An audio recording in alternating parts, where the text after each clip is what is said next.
जय श्री कृष्ण। आप सभी को निर्जला एकादशी की ढेरों शुभकामनाएं।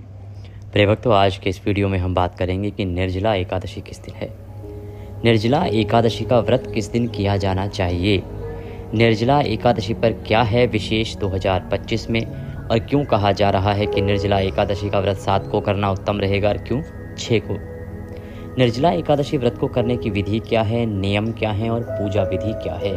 पूजा विधि बहुत महत्वपूर्ण होती है निर्जला एकादशी में, तो पूजा विधि पर विशेष रूप से ध्यान दीजिएगा। निर्जला एकादशी के दान क्या हैं, क्या दान हमें करने चाहिए और किन कर्मों से हमें बचना चाहिए, क्या वो कर्म है जो आज के दिन आपको भूल से भी नहीं करना चाहिए। इस प्रकार से संपूर्ण जानकारी आपको आने वाली निर्जला एकादशी के बारे में शास्त्र के अनुसार प्रदान की जाएगी। आप देख रहे हैं देवभूमि ज्योतिष संस्थान का प्रतिष्ठित यूट्यूब चैनल देवभूमि धार्मिक। हम यहाँ पर सभी व्रत और त्योहारों की सही शास्त्रीय जानकारी प्रदान करते हैं। यदि आप चैनल पर नए हैं तो चैनल को अवश्य ही सब्सक्राइब कीजिएगा और बेल आइकन को अवश्य ही प्रेस कीजिएगा।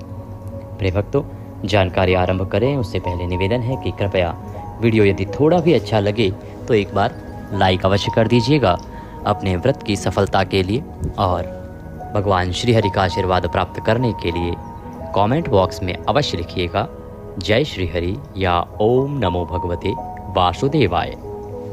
आइए प्रिय भक्तों, बात करते हैं आने वाली निर्जला एकादशी की। प्रिय भक्तों, निर्जला एकादशी जो कि ज्येष्ठ मास के शुक्ल पक्ष की एकादशी होती है, इसे पांडव एकादशी या भीमसेनी एकादशी के नाम से भी जाना जाता है। निर्जला एकादशी के बारे में शास्त्र बताते हैं कि ये एकादशी इतनी अधिक शक्तिशाली है और इतनी अधिक पुण्यदायी है कि यदि कोई मनुष्य पूरे वर्ष में कोई भी एकादशी ना करता हो और इस एक निर्जला एकादशी का निर्जल व्रत कर लेता है तो उसे 24 एकादशियों के बराबर पुण्य प्राप्त होता है। 12 एकादशी कृष्ण पक्ष की और 12 एकादशी शुक्ल पक्ष की, इन 24 एकादशियों के बराबर पुण्य देने वाली अकेली यह निर्जला एकादशी है। इस एकादशी पर आपको निर्जल व्रत करने का विधान है और इसीलिए इसका पुण्य अधिक है। इस एकादशी को निर्जल क्यों किया जाता है और इस पर इतना अधिक पुण्य प्राप्त क्यों होता है। ज्येष्ठ मास की महिमा प्रिय भक्तों सर्वाधिक है, क्योंकि ये गर्मी का महीना है जब सूर्य प्रचंड वेग में होते हैं, हर तरफ तपिश होती है। उस तपिश की अवस्था में जो कोई संयमित रहकर प्यासा रहकर, भूखा रहना संभव है लेकिन प्यासा रहना उससे अधिक कठिन है। प्यासा रहकर इस भीषण गर्मी में जो 24 घंटे के इस व्रत को अपना लेता है उसे भगवान श्री हरि अवश्य ही तृप्त करते हैं और उसकी सभी मनोकामनाएं पूरा करते हैं। निर्जला एकादशी का व्रत करने से मनुष्य जो चाहता है वह पाता है। यदि आप आर्थिक रूप से परेशान हैं तो आर्थिक लक्ष्मी की प्राप्ति के लिए आप निर्जला एकादशी करते हैं। निर्जला एकादशी मोक्षदायिनी है। निर्जला एकादशी जीवन के सभी संकटों को दूर करने वाली है और आपके जीवन को संवारने वाली है। निर्जला एकादशी का जो व्रत है वो निर्जल तो किया ही जाता है, परंतु आज के समय में क्योंकि सबके लिए निर्जल व्रत करना संभव नहीं है तो आप सजला व्रत भी कर सकते हैं। सजला व्रत अर्थात जल पीकर भी व्रत कर सकते हैं। व्रत कैसे करना है इसकी विधि आपको बताते हैं। प्रिय भक्तों, जो निर्जला एकादशी के निर्जल व्रत का विधान है वो विधान है सूर्योदय से और सूर्योदय तक, अर्थात जिस दिन एकादशी का व्रत आप कर रहे हैं तो व्रत आरंभ होता है सूर्योदय के साथ। जितने बजे सूर्योदय होगा इसके साथ ही एकादशी का व्रत आरंभ हो जाएगा और आप जल ग्रहण करेंगे या व्रत पूर्ण करेंगे अगले दिन सूर्योदय के साथ। तो सूर्योदय पर आपका जल पीना बंद होता है और सूर्योदय के बाद ही आपका आरंभ होता है। इस प्रकार से ये निर्जला एकादशी के व्रत का नियम है। कुछ लोग कहते हैं जी कि रात को 12 बजे के बाद पानी नहीं पीना चाहिए, कुछ कहते हैं ब्रह्म मुहूर्त में 4-5 बजे के बाद पानी नहीं पीना चाहिए। पहली बात तो आज के समय में जब निर्जला एकादशी आ रही है उस समय ब्रह्म मुहूर्त का समय होता है 3:30 से 4।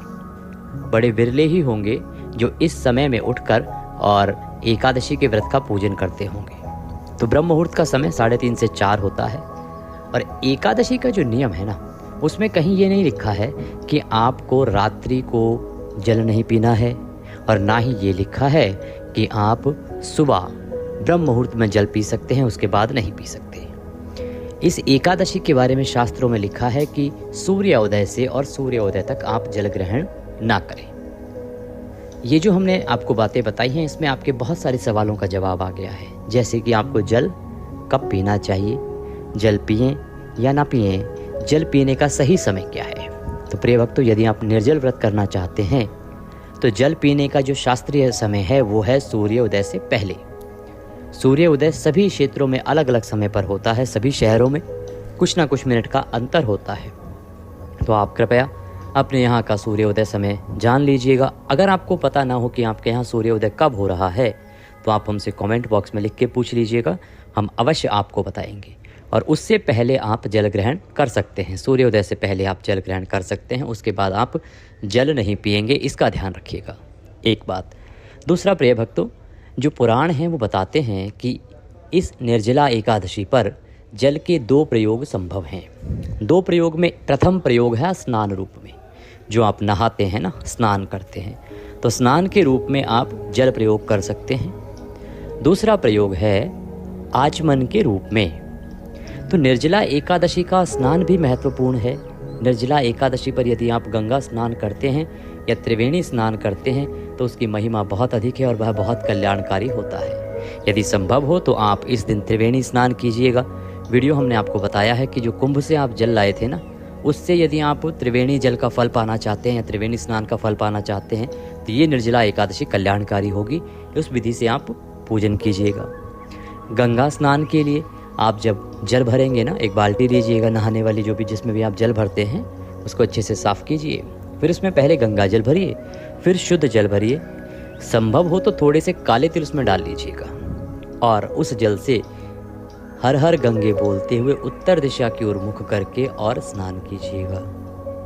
ये आपको गंगा स्नान का फल देगा। निर्जला एकादशी पर गंगा स्नान की महिमा अधिक है, गंगा जल से स्नान की महिमा और अधिक है, इसीलिए आपको ये कर्म करना चाहिए। द्वितीय कर्म है आचमन के रूप में। आचमन क्या होता है? जब हम पूजन करने बैठते हैं ना, तो उस समय आपको हमेशा बताते हैं कि ओम माधवाय नमः, ओम केशवाय नमः, ओम नारायणाय नमः। इस प्रकार से 3 मंत्रों पर हम एक एक आचमनी जल आपको आचमनी करने अर्थात पीने के लिए कहते हैं। तो वो जो पूजा का समय होता है उसमें आप आचमनी के रूप में 6 मासा जल, जी 6 मासा जल, पुराणों में लिखा है कि आप आचमनी के रूप में, जल आचमनी के रूप में 6 मासा जल ग्रहण कर सकते हैं। अब सवाल आता है, पंडित जी 6 मासा जल क्या होता है? प्रिय भक्तों, 6 मासा जल का अभिप्राय है, अगर हम सरल भाषा में बताएं तो 6 ml जल, 6 ml जल आप पी सकते हैं। आप ये मान लीजिए कि आपका एक जितना आपकी हथेली में जल आ जाता होगा उतना, या आपके पास आचमनी है, एक बहुत छोटी सी चमची आती है, आचमनी कहते हैं उसको। अगर आपके पास आचमनी है तो उससे आपको अंदाज़ा लग जाएगा। तो ये 6 मासा जल है जो आप पूजा में जल आचमनी के रूप में प्रयोग कर सकते हैं। तो 2 प्रयोग हैं इस एकादशी पर, एक तो नहाने में जल का प्रयोग है और पूजा में जब आप जल आचमनी करेंगे तब आप उसको ग्रहण कर सकते हैं। इसके अलावा सूर्योदय के बाद जल ग्रहण नहीं किया जा सकता। जल ग्रहण यदि आप करते हैं या अधिक जल पीते हैं तो आप घोर नरक में जाते हैं, घोर नरक में जाते हैं, ऐसा वृतांत आता है शास्त्रों में। अब आप कहेंगे पंडित जी फिर बाकी दूसरा व्रत कैसे करेंगे? आप तो कह रहे हैं कि सजला व्रत भी कर सकते हैं। जी हाँ, सजला व्रत कर सकते हैं, परंतु उसके लिए आवश्यक है कि आप जब संकल्प कर रहे हैं ना, उसमें इसका वर्णन करें। निर्जला एकादशी व्रत जब आप आरंभ करते हैं तो पहले आपको संकल्प करना होता है। और निर्जला एकादशी क्या, सभी एकादशी, कोई भी एकादशी का यदि आप व्रत आरंभ करते हैं, पूजन से पहले आपने व्रत का संकल्प करना होता है। संकल्प जब करते हैं तो उसमें आपने बोलना होता है कि आप किस विधि से व्रत करने वाले हैं, किस नियम से व्रत करने वाले हैं। क्योंकि निर्जला एकादशी का व्रत क्योंकि 2 प्रकार से किया जा सकता है, इसलिए आपको ये भी बोलना होता है कि आप निर्जल रह के करेंगे या सजला करेंगे। इसीलिए संकल्प हम सदा कहते हैं कि प्रत्येक व्रत में महत्वपूर्ण है और आपको संकल्प करके व्रत का पूजन आदि करना चाहिए। अगर आपने पूजन की विधि नहीं देखी है अभी तक तो अब हम आगे पूजन करेंगे, उसको ध्यान से देख लीजिएगा। तो आपने जाना कि पानी कब पीना है, किस विधि से पीना है, क्या नियम है पानी को लेके और व्रत को लेके। चाय को लेके नियम की बात की आती है कि चाय पी सकते हैं क्या? प्रिय बंधुओं, चाय जो है ना उसका हमारे पुराणों में कहीं वर्णन नहीं है। चाय पीना इसलिए वर्जित है कि जो निर्जल व्रत है ना, जब आप जल तक नहीं पी सकते, देखिए इस बात को समझने की आवश्यकता है। अभी निर्जला एकादशी का निर्जल व्रत आप कर रहे हैं, फिर आप बहुत सारे लोग हमारे ऐसे हैं, मैं नहीं कहता सभी, बहुत सारे बहुत समझदार लोग हैं, लेकिन कुछ लोग ऐसे भी हैं जिनको ऐसा भ्रम रहता है कि कहीं ऐसा तो नहीं कि ये कर सकते, वो एक एक चीज़ को क्लियर कर लेना चाहते हैं। तो उस अवस्था में बहुत लोग हैं जो कहते हैं चाय पी सकते हैं। क्या चाय, देखिए निर्जल एकादशी के व्रत में नहीं पी सकते। अगर आप निर्जल रह के संकल्प कर रहे हैं ना कि आप बिना जल पिए व्रत करेंगे, तो आप चाय नहीं पी सकते। बहुत लोग पूछते हैं फल खा सकते हैं क्या? फल नहीं खा सकते अगर आप निर्जल रह के व्रत कर रहे हैं। आपने निर्जल रह के व्रत करने का संकल्प किया है, फलाहार नहीं कर सकते। फिर तो आज सूर्य उदय पे आपने त्याग दिया और सब कुछ त्याग दिया, जल भी नहीं पी सकते। इसका अभिप्राय होता है जल भी नहीं पी सकते, तो बाकी चीज तो है ही नहीं। तो आपने कुछ भी नहीं ग्रहण करना है सूर्य उदय से और अगले दिन सूर्य उदय तक।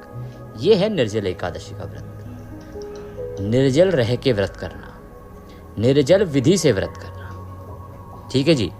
दूसरा होता है जी, अब क्योंकि आज के समय में सभी लोग कर नहीं सकते निर्जल रह के व्रत, सबकी अपनी परेशानियां हैं, शारीरिक रूप से अक्षमताएं होती हैं, कोई सक्षम होता है कोई नहीं होता है, तो आप क्या करें? और व्रत क्योंकि ये तिथि महत्वपूर्ण है तो सभी लोग करना चाहते हैं, तो उस अवस्था में आप व्रत करना चाहते हैं तो आप सजला व्रत कर सकते हैं। अर्थात अन्य एकादशियों का जिस विधि से आप व्रत करते हैं ना, उठते हैं, उठने के बाद स्नान आदि करके भगवान का पूजन करते हैं, फिर आप आराम से जल ग्रहण करते हैं जब जब आवश्यकता होती है, कुछ लोग जूस भी पी लेते हैं, फल भी खा लेते हैं, ये सब कर्म कर सकते हैं आप सजला जैसे अन्य एकादशियों का व्रत करते हैं वैसे ही इस एकादशी का व्रत भी किया जा सकता है। दोष नहीं है, पुण्य मिलेगा, अवश्य मिलेगा। परंतु जिस पुण्य की हम बात करते हैं कि निर्जला एकादशी इतनी अधिक पुण्यदायी है कि 24 एकादशियों को पुण्य एक तरफ और इस एकादशी से मिलने वाला पुण्य एक तरफ, वो पुण्य जो है वो केवल निर्जल व्रत से ही प्राप्त होता है। तो जो लोग ना कर पाए निर्जल, वो परेशान ना हो, आप एकादशी का व्रत करें, फलाहार भी करें, जल भी पिएं, आपको पुण्य अवश्य मिलेगा। देखिए कुछ ना मिले इससे अच्छा है कुछ तो मिले। आप अगर कुछ भी नहीं प्राप्त करेंगे, उससे उत्तम यह है कि आप इस व्रत को कीजिए, आपको फल तो अवश्य ही मिलेगा। तो आप निर्जल ना रह के कर पाएं तो सजला कीजिए, पर व्रत को कीजिएगा अवश्य। इसमें आपके भोजन से संबंधित सवाल आ गए, चाय से संबंधित सवाल आ गए, और पानी तो हमने पहले ही आपको बता दिया था। तो ये वो चीज़ें हैं जो निर्जला एकादशी पर आपको ध्यान रखनी होती हैं। अब आप सुबह उठेंगे, प्रयास कीजिए ब्रह्म मुहूर्त का, ब्रह्म मुहूर्त नहीं तो सूर्योदय से पहले स्नान की विधि आपको बताई गई, स्नान कीजिए, स्वच्छ वस्त्र धारण कीजिए। ये जो तिथि है ये अक्षय पुण्य देने वाली तिथि है मेरे प्रिय बंधुओं, अक्षय पुण्य। आज जो भी कर्म आप करेंगे उससे जो पुण्य प्राप्त होगा ना, वो अक्षय हो जाएगा, अमिट हो जाएगा, वो कभी समाप्त ही नहीं होगा, ऐसा पुण्य होगा। इसीलिए इस तिथि पर जितना हो सके दान पुण्य कीजिए, जितना हो सके सदकर्म कीजिए। सदकर्म से अभिप्राय है हमारा ऐसे कर्म जिससे कि आपको पुण्यों की प्राप्ति हो, जिससे कि आपको भगवान श्री हरि के धाम की प्राप्ति हो, जिससे भगवान श्री हरि का आशीर्वाद प्राप्त हो, ऐसे पुण्य कर्म कीजिए। तो उसमें आपको सूर्य देव को जल देना चाहिए, सूर्य देव के अतिरिक्त पितरों का तर्पण कीजिएगा, गीता के 7वें अध्याय का श्रवण कीजिएगा, बहुत कल्याणकारी रहेगा। और उसके बाद आप जल अर्पण कीजिएगा। विधि हमने पहले आपको बताई है कि किस प्रकार से आपको गीता का पाठ सुनना है। दक्षिण दिशा की ओर मुख करके बैठ जाइएगा, एक लोटा लीजिएगा, लोटे में थोड़ा सा गंगा जल, उसके बाद शुद्ध जल भरिएगा। तदोपरांत आप लोटे के अंदर थोड़े से काले तिल डालिएगा, काले तिल के अतिरिक्त उसमें सफ़ेद पुष्प डालिएगा, तुलसी का पत्ता डालिएगा और कुशा हो तो कुशा डालिएगा। ये सामग्री डाल के और लोटे को सामने रखिएगा, दक्षिण दिशा की ओर मुख करके बैठ जाइए। गीता के 7वें अध्याय का श्रवण कीजिए, हम आपके लिए अपलोड कर रहे हैं, उसको सुनिएगा। सुनने के बाद आप उस जल से पितरों का तर्पण कीजिएगा। कैसे तर्पण करना है इसकी विधि हमने उसी वीडियो में आपको बताई है, और वह जल पितरों को अर्पित करेंगे, पितरों का कल्याण होगा, क्योंकि ये तिथि अक्षय पुण्य देने वाली तिथि है। एक बात पितृकर्म हो गया, सूर्य देव को जल दीजिए, अक्षय पुण्य देने वाली है। इस तिथि पर आप पीपल देवता को जल दीजिए, बहुत कल्याणकारी रहेगा, क्योंकि पीपल में सभी देवताओं का वास है। जितना हो सकेगा, जितना कर्म करेंगे। माता तुलसी को भी इस एकादशी पर जल देते हैं तो दोष नहीं, महान पुण्य है। आप माता तुलसी को जल दीजिएगा और उसके बाद आप अपने व्रत का संकल्प करते हुए पूजन कीजिएगा। आइए बढ़ते हैं पूजन की ओर। तो पूजन के लिए आसन लगा के बैठ जाइएगा। सामग्री जो होगी आपके पास पूजा की उसको एकत्र कीजिएगा। सामग्री क्या क्या चाहिए कि आप एक बार नोट कर लीजिए उसको। इसमें से अधिकतम सामग्री आपके पास होती है। सबसे पहले आपके पास रौली, मौली, पान, सुपारी, लौंग, इलायची, धूप, दीप, नैवेद्य और भगवान को अर्पित करने के लिए फूल, फूलों की माला, जनेऊ, इत्र, पंचामृत बनाने के लिए सामग्री। शहद की आवश्यकता नहीं होगी इसमें। कच्चा दूध, दही, घी, शक्कर और गंगाजल, ये 5 चीज़ें आप रख लीजिएगा। भगवान की तस्वीर आपके पास होनी चाहिए। भगवान श्रीहरि की तस्वीर और चौकी आपके पास हो, और पीला वस्त्र यदि आपके पास है तो वह भी उत्तम रहेगा। ये सभी सामग्री है, इसको एकत्र कर लीजिए। दक्षिण दिशा की ओर मुख करके बैठ जाइए और भगवान का पूजन करना आरंभ कीजिए। सबसे पहले हम सामग्री का और स्थान का शुद्धिकरण करेंगे, पवित्रीकरण करेंगे। शुद्धिकरण करने के लिए, पवित्रीकरण करने के लिए तांबे का लोटा लीजिए। तांबे के लोटे में पहले गंगाजल भरिए। गंगाजल भर के फिर शुद्ध जल भरिए। शुद्ध जल भरने के बाद पुष्प से उस जल को लीजिए और पुष्प से सभी सामग्री पर और स्थान पर छींटे दीजिए जहां आपने पूजन करना है। ओम पवित्र हो पवित्रवांग सर्वांग वस्थांगतो पीपम यह स्मरेत पुंडरीकाक्षम सवायंतरः शुचिः। ओम। इस प्रकार से आप शुद्धिकरण कीजिए, पवित्रीकरण कीजिए। शुद्धिकरण करने के बाद भगवान की स्थापना करेंगे। चौकी लीजिए, चौकी पर पीला वस्त्र है तो पीला वस्त्र बिछाइए और उसके ऊपर भगवान को विराजमान कीजिए। आपको बताएं कि जिनके पास चौकी नहीं है वो भी परेशान ना हो, पीला वस्त्र ना हो तो भी परेशान ना हो, क्योंकि ये अनिवार्य चीज़ नहीं है कि जिसके बिना पूजा ही नहीं हो सकती। इसके बिना पूजा की जा सकती है। आपके पास जो भी सही जगह हो भगवान की स्थापना करने के लिए, अर्थात तस्वीर को रखने के लिए या प्रतिमा को रखने के लिए, उस स्थान पर आप भगवान की प्रतिमा या तस्वीर को रख के पूजन कर सकते हैं। शुद्धि का अवश्य ध्यान रखिएगा। जब भगवान की तस्वीर या प्रतिमा स्थापित करेंगे तो हाथ में पुष्प लीजिएगा। भगवान से निवेदन कीजिएगा कि हे परमात्मा, ये पुष्प हम आपको आसन के रूप में प्रदान कर रहे हैं, इसे आप स्वीकार करें और इस पर आप विराजमान हो। क्योंकि हम भाव से तो पुष्प दे रहे हैं आसन के लिए और सभी जगह पर पुष्प दे रहे हैं, इसलिए हमें ये नहीं सोचना कि हम चौकी बिछाएंगे नहीं तो कैसे होगा। देखिए, भगवान तो विराजमान हो रहे हैं फूलों के आसन पर, चाहे आप कुछ भी बिछाइए चाहे ना बिछाइए। तो इस प्रकार से पुष्प लेके अर्पित कीजिए, भगवान की स्थापना कीजिए। उनके सीधे हाथ की ओर घी का दिया रखिए और धूप रखिए। अब आप व्रत पूजन आरंभ करेंगे तो सबसे पहले अपने हाथ धो लीजिए। आपके पास जल आचमनी होगी ना, एक छोटी सी चमची होती है आचमनी करने के लिए, बहुत छोटा सा चम्मच आता है जिसमें 2-3 बूंदें जल ही आता है, वो लेना है आपने और उससे आचमनी करनी है। एक एक मंत्र पर एक एक आचमनी करनी है। ओम माधवाय नमः जल लीजिए पीजिए। ओम केशवाय नमः जल लीजिए पीजिए। ओम नारायणाय नमः जल लीजिए पीजिए। ओम ऋषिकेशाय नमो नमः हस्तो वृक्षालनम। 3 मंत्र पर 3 बार आपने जलाचमनी करनी है और हाथ धो लेने हैं। इसमें कोई दोष नहीं है, चाहे आप निर्जल व्रत भी कर रहे हैं तो भी जलाचमनी कर सकते हैं। पूजा में इसका विधान बताया गया है। ये जो जलाचमनी आप करेंगे ना, इसमें बस जल अधिक ना लीजिएगा। ऐसा ना हो कि आप बड़ा चम्मच लें। वो छोटी सी जो आचमनी आती है, एक आप में से अधिकतर लोग जानते होंगे। आचमनी से आप आचमन कीजिएगा, उसमें 1 ml जल ही आता है। आचमनी करने के बाद अपने आप को तिलक कीजिए, मौली बांधिए और अब आप व्रत करने का संकल्प कीजिए। सामने रखे दीपक को जला दीजिए और धूप को प्रज्वलित कर दीजिए। अपने सीधे हाथ में जल लीजिए।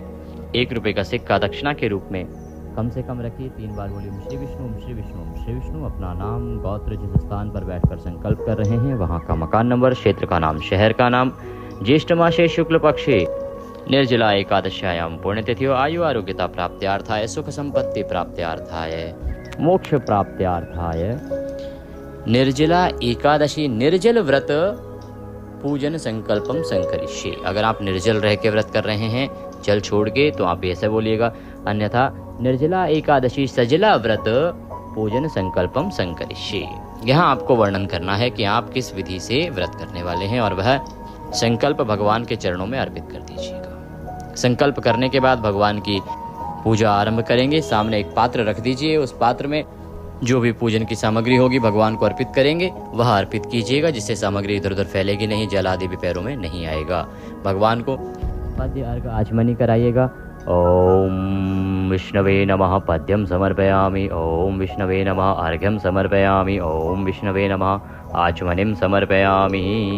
पद्य अर्घ आचमनी कराई। पद्य अर्घ आचमनी कराने के बाद स्नान के लिए जल अर्पित कीजिएगा। ओम श्री विष्णवे नमः। स्नान निमित्तार्थाय जलम समर्पयामि। पंचामृत स्नानम, पंचामृत बनाइए, पंचामृत से स्नान कराइए और फूल पर लगा लीजिए पंचामृत को और अर्पित कीजिए। ओम भूर्भुवस्सुः श्री नारायणाय नमः। पंचामृतम समर्पयामि। पंचामृत के शुद्धोदक पुनः शुद्ध जल से स्नान कराइए। ओम भूर्भुवस्सुः श्री नारायणाय नमः। शुद्धोदक स्नान निमित्तार्थाय शुद्ध जलम समर्पयामि। शुद्ध जल अर्पित कीजिए। शुद्ध जल के बाद भगवान को वस्त्र अर्पित करेंगे। मौली का टुकड़ा एक तोड़ लीजिए और वह अर्पित कीजिएगा वस्त्र के रूप में। ओम भूर्भुवस्सुः श्री नारायणाय नमः। वस्त्रम समर्पयामि। ओम नारायणाय नमः। यज्ञोपवीतम समर्पयामि। जनेऊ लीजिए, उस पे रौली से तिलक कर लीजिएगा और वह अर्पित कीजिएगा। यज्ञोपवीत अर्पित करके भगवान को पुष्प अर्पित कीजिएगा। ओम भूर्भुवस्सुः श्री नारायणाय नमः। पुष्पम समर्पयामि। इत्र लगाइए फूल पर और इत्र अर्पित कीजिए। ओम भूर्भुवस्सुः श्री नारायणाय नमः। इत्रम समर्पयामि। इत्र अर्पित करने के बाद भगवान को धूप दिखाइए, दीप दिखाइए। ओम भूर्भुवस्सुः श्री नारायणाय नमः। धूपम अर्पयामि। ओम भूर्भुवस्सुः श्री नारायणाय नमः। दीपम दर्शयामि। धूप दीप दिखा के नैवेद्य अर्पित कीजिए। आपके पास फल है तो फल लीजिएगा, मिठाई हो तो मिठाई लीजिएगा, नैवेद्य अर्पित कीजिएगा। नैवेद्य अर्पित करने के बाद भगवान को आचमनी कराइएगा। ओम भूर्भुवस्सुः श्री नारायणाय नमः। आचमनिम समर्पयामि। आचमनी कराइए, आचमनी अनिवार्य है। आचमनी करा के तांबूल अर्पित कीजिएगा। तांबूल क्या है? पान का पत्ता लीजिए, उसमें 2 लौंग, 2 इलायची, सुपारी रखिए, पान का बीड़ा बनाइए और वह अर्पित कर दीजिए। तांबूल अर्पित करेंगे। ओम भूर्भुवस्सुः श्री नारायणाय नमः। तांबूलम समर्पयामि। तांबूलम पूंगी फलम शुभ दक्षिणायाम। दक्षिणा जो भी अर्पित करना चाहते हैं भगवान को, हाथ में दक्षिणा लीजिए, भगवान को दक्षिणा अर्पित कीजिए। ओम भूर्भुवस्सुः श्री नारायणाय नमः। शुभ दक्षिणायाम समर्पयामि।